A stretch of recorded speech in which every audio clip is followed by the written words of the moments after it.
ஆண்டவர் வலிமை வாய்ந்த வீரனைப் போல என்னோடு இருக்கின்றார்.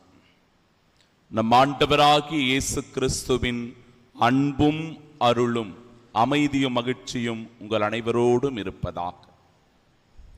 இயேசுவில் பிரியமுள்ள சகோதர சகோதரிகளே, பொதுக்காலத்தின் 12ஆம் ஞாயிறு திருவழிபாடு பயத்திற்கும் விசுவாசத்திற்கும் இடையே இருக்கின்ற போராட்டத்தை நமக்கு வெளிப்படுத்துகிறது. முதல் வாசகத்தில் இறைவாக்கினர் எரேமியா சுற்றிலும் திகில் என்று சொல்லி அவன் மீது பழி சுமத்துங்கள் என்று சொல்லுகின்ற ஒரு அச்ச உணர்வை, பீதியை ஏற்படுத்துகிற ஒரு சூழ்நிலை தன்னை சுற்றி இருப்பதை எரேமியா உணர்ந்து கொள்கிறார். அதை ஒரு புலம்பலாக ஆண்டவர் திருமுன்னிலையில் வெளிப்படுத்துகிறார்.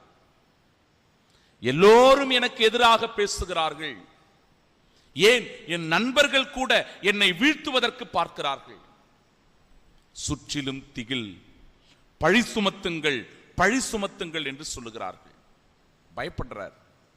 ஒரு அச்ச உணர்வு அவருக்குள் இருக்கிறது. ஆனால் அந்த அச்ச உணர்வை காட்டிலும் அவருக்குள் இருந்த நம்பிக்கை பெரிது என்பதை இப்பேற்பட்ட சூழ்நிலை நிலவினாலும் கூட வலிமை வாய்ந்த வீரனைப் போல ஆண்டவர் என்னோடு உடன் இருக்கிறார் என்று சொல்லி தன் நம்பிக்கையை, விசுவாசத்தை வெளிப்படுத்துகிறார் இறைவாக்கினர் எரேமியா. இன்றைய நாளினுடைய 2ஆம் வாசகமும் இதனையே மையப்படுத்துகிறது. புனித பவுலடிகளார் கூறுகிறார், நம்ம எல்லாருக்குமே ஒரு பயம் உண்டு. என்ன பயம் என்றால் அது ஆதாம் வழியாக வந்த பயம். ஆதாம் வழியாக இந்த உலகத்திற்குள் பாவம் நுழைந்தது, பாவத்தின் வழியாக சாபம் வந்தது, சாபம் நம்மை சாவுக்கு அழைத்து சென்றது. பாவம், சாபம், சாவு, இப்படிப்பட்ட ஒரு அச்ச உணர்வு, பய உணர்வு இந்த உலகத்தை தொற்றிக் கொண்டிருக்கிறது. இந்த பயத்தை விட ஆண்டவர் இயேசு கிறிஸ்து தன் இரத்தத்தை சிந்தி விலை கொடுத்து நம்மை மீட்ட அருள் பெரிது என்று சொல்லி ஆண்டவருடைய அருளின் மீது நாம் ஒவ்வொருவரும் நம்பிக்கை வைக்க வேண்டும் என்பதை வலியுறுத்துகிறார். இன்றைய நாளினுடைய நற்செய்தி வாசகமும் அதையே நமக்கு மையப்படுத்துகிறது. 3 இடங்களில் ஆண்டவர் அஞ்சாதீர்கள், பயப்படாதீர்கள், சிட்டுக்குருவிகள் பலவற்றை விட நீங்கள் மேலானவர்கள் என்று சொல்லி நம் அச்சத்தை களைகிறவராக, பயத்தை போக்குகிறவராக இருக்கிறார். அன்பிற்கு பிரியமுள்ள சகோதர சகோதரிகளே, இறைவாக்கினர் எரேமியாவை சூழ்ந்திருக்கிற பயம் இந்த திருப்பலியில் பங்கெடுத்துக் கொண்டிருக்கிற நம்மில் சில பேருக்கு கூட இருக்கும் என்பதில் ஐயமில்லை. இன்று நம்மை சுற்றிலும் ஒரு அச்ச உணர்வு, பய உணர்வு இருந்து கொண்டிருக்கிறது. ஒருவேளை வேலை போயிடுமோ அப்படின்ற பயம் இருக்கலாம். பிள்ளைங்கள்லாம் கெட்டு போயிடுவாங்களோ அப்படின்ற அச்ச உணர்வு நமக்குள்ள இருக்கலாம். இந்த அன்பியத்தில், இந்த பங்குல என்னை பற்றி என்ன நினைப்பாங்க அப்படின்ற உணர்வு நிலை நமக்குள் ஒரு அச்சத்தை, கலக்கத்தை ஏற்படுத்தலாம். சிந்தித்து பார்ப்போம், உங்களை பயமுறுத்துகிற, அச்சப்படுத்துகிற காரியம் என்ன? இந்த திருப்பலியில் நான் அமர்ந்து கொண்டிருந்தாலும் என் உள்ளம் எத்தகைய அச்சத்தில் இருக்கின்றது என்கிற நிலைப்பாட்டை நாம் உணர்ந்தால் இறைவாக்கினர் எரேமியாவை போல நம் நம்பிக்கையை மிகுதிப்படுத்தணும், நம்முடைய விசுவாசத்தை மிகுதிப்படுத்தணும். ஆண்டவர் பேரில் முழுமையான நம்பிக்கை வைத்து, என் ஆண்டவர் என்னோடு உடன் இருக்கிறார், என் அச்சத்தில், என் கலக்கத்தில், என் பீதியில் வலிமை வாய்ந்த வீரனைப் போல அவர் என்னோடு உடன் இருக்கிறார் என்கிற நம்பிக்கையும் துணிவையும் பெற்றுக்கொள்ள வேண்டும்.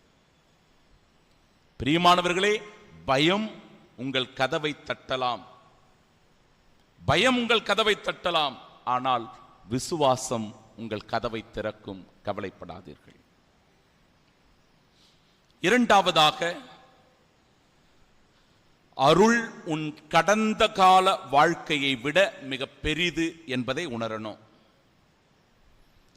ஆதாமின் பாவத்தின் வழியாக சாபமும் சாவும் வந்தது போல சில பேருக்கு தாங்கள் செய்கிற பாவ செயல்களின் வழியாக, குற்றச் செயல்களின் வழியாக, பலவீனத்தினால் செய்கின்ற தவறுகளின் வழியாக குடும்பத்தின் மீது பழியும் பாவமும் சாபமும் வந்து சேர்கிறது.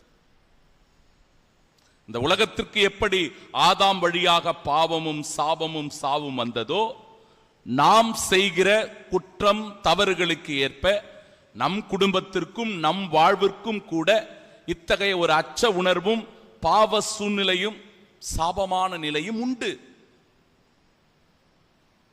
ஆனால் இத்தகைய துன்பமான தருணத்தில், சாபம் நிறைந்த சூழ்நிலையில், தண்டனைக்குரிய தருணத்தில் நமக்கு இறைவனுடைய அருள் மிக மிக அவசியம். இந்த பாவத்தை விட, இந்த சாபத்தை விட, ஏன் இந்த சாவை விட ஆண்டவருடைய அருள் மிக பெரிது. அவருடைய பாடுகளும், இயேசு ஆண்டவருடைய மரணமும், அவர் சிலுவையில் சிந்திய இரத்தமும் நம் ஒவ்வொருவருக்கும் பாவத்திலிருந்து, சாபத்திலிருந்து, சாவிலிருந்து விடுதலையை தருகிறது. அந்த அருளுக்காக செபிக்கணும். அந்த அருளின் மீது முழுமையான நம்பிக்கையும் விசுவாசமும் கொண்டவர்களாக இருக்கணும். உன் பாவத்தை விட, என் அன்பு சகோதரனே சகோதரியே, உன் பாவத்தை விட ஆண்டவர் இயேசு கிறிஸ்துவனுடைய அருள், அவரின் மன்னிப்பு மிக பெரிது. ஆதாம் கொண்டு வந்த அந்த பாவ கடன் சீட்டை, ஆதாம் கொண்டு வந்த அந்த பாவ கடன் சீட்டை நமது ஆண்டவர் இயேசு கிறிஸ்து சிலுவையில் அதை பே பண்ணிட்டாரு, கொடுத்து முடிச்சிட்டார். கவலைப்பட வேண்டியதில்லை. மூன்றாவது, உன் விசுவாசத்தை நீ பகிரங்கமாக அறிக்கையிட தயங்காதே. உனக்குள் இருக்கிற நம்பிக்கையே, உன் விசுவாசத்தை நீ பகிரங்கமாக அறிக்கையிடுவதற்கு தயங்காதே. ஆண்டவர் சொல்றாரு, மனிதர் முன்பாக உன் விசுவாசத்தை, உன் நம்பிக்கையை நீ அறிக்கையிட்டா என்றால் தந்தையின் முன்னிலையில் நானும் உன்னை குறித்து அறிக்கையிடுவேன் என்கிறார்.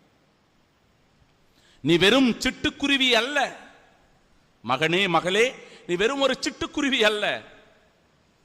உன் தலைமுடியெல்லாம் எண்ணப்பட்டிருக்கிறது. உன் ஆண்டவர் பெரியவர். உன் கடவுள் உன்னை மறக்கல. இந்த உலகத்திற்கு பயந்து நீ அமைதியா இருந்திராத. இந்த உலகத்திற்கு பயந்து நீ அமைதியா இருந்திராத. ஆபீஸ்ல பைபிள் படிக்க முடியல அப்படின்ற சூழ்நிலை வருகிற போது பயப்படாத, படி. ஸ்டேட்டஸ் வைக்கும் போது ஆண்டவருடைய வார்த்தையை வைப்பதற்கு நீ தயக்கம் காட்டாதே. நான் ஒரு கிறிஸ்தவன், நான் ஒரு கிறிஸ்தவள் என்று மார்த்தட்டி சொல்லிக் கொள்ளக்கூடிய நிலையை உனக்குள் உருவாக்கிக்கொள். வெட்கப்படாதே. நீ எப்பொழுதெல்லாம் என்னை அறிக்கையிடுகிறாயோ அப்பொழுதெல்லாம் நானும் உன்னை என் தந்தையின் முன்னிலையில் அறிக்கையிடுகிறேன் என்கிறார் ஆண்டவர். 2022 நடந்த ஒரு உண்மை சம்பவம். தூத்துக்குடியில் உள்ள ஒரு அரசு பள்ளியில் கிறிஸ்தவ ஆசிரியர் ஒருவர், பள்ளி மாணவர்கள் மதிய உணவிற்காக வருகிற போது கைகளை கூப்பி கண்களை மூடி கடவுள் செய்த எல்லா நன்மைகளுக்கு இயேசு ஆண்டவருக்கு நன்றி சொல்லுங்க அப்படின்னு சொல்லி ஒரு ஜெபத்தை சொல்லி கொடுக்கிறார். இது அந்த பள்ளியில ஒரு பெரிய பூதாகரமாக மாறிவிடுகிறது. எப்படி ஒரு கிறிஸ்தவ ஆசிரியர் இங்கிருக்கிற மாணவர்களுக்கு இயேசுவை பற்றிய ஜெபத்தை சொல்லி கொடுக்கலாம்?